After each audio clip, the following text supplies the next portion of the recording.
Hi guys, I'm sorry I couldn't be there with you today, but I wanted to make sure that you could keep on moving, reading, and digging into your nonfiction texts.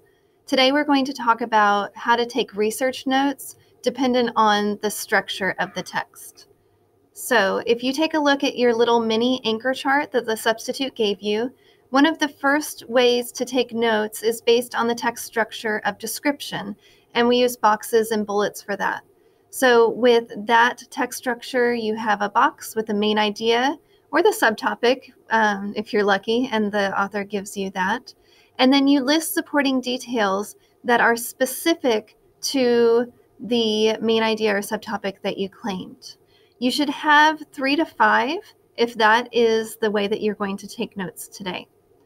Here are some examples. You can simply write down the main idea statement. Now you'll notice that there's not statements here. They really wrote topics. So for you guys, I would like for you to have statements.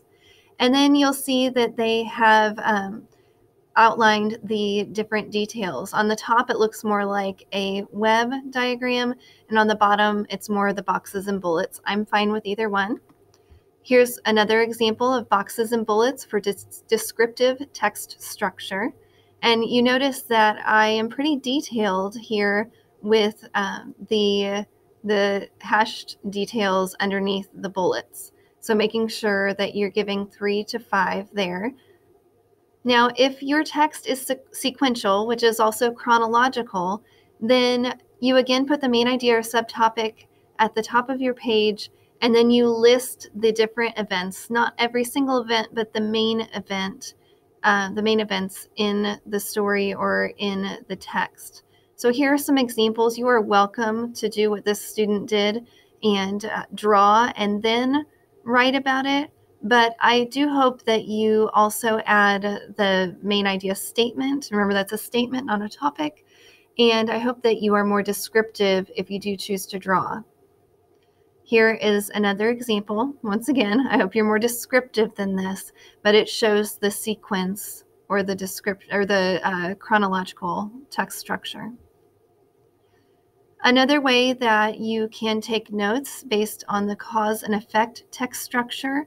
So you cite an action that happens first, the reason that something else happens, and then what happens as a result, the consequence of the first action. You also want to make sure that you add details about the action. And since we're in 5th grade, remember 3 to 5 details for both the cause and the effect. So here are a couple examples, and these are pretty low-level examples, so I do expect you to go above and beyond this. But if your text is structured in cause and effect, then you can cite the cause and then the various effects, and then go into detail how you know that. And you also need to add in the main idea statement. Here's another example of cause and effect notes. Once again, this child decided to draw, and I'm okay with that. It still gives us the cause, it still gives us the effect, but I would like for you to once again go deeper and add the main idea statement. Now, I don't have examples for this, but sometimes our texts are structured in compare and contrast. They're telling the similarities and the differences between two things.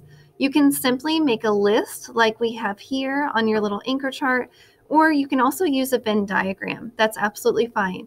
But you want to make sure, just like always, add that main idea statement, and your details need to be specific, not just one word.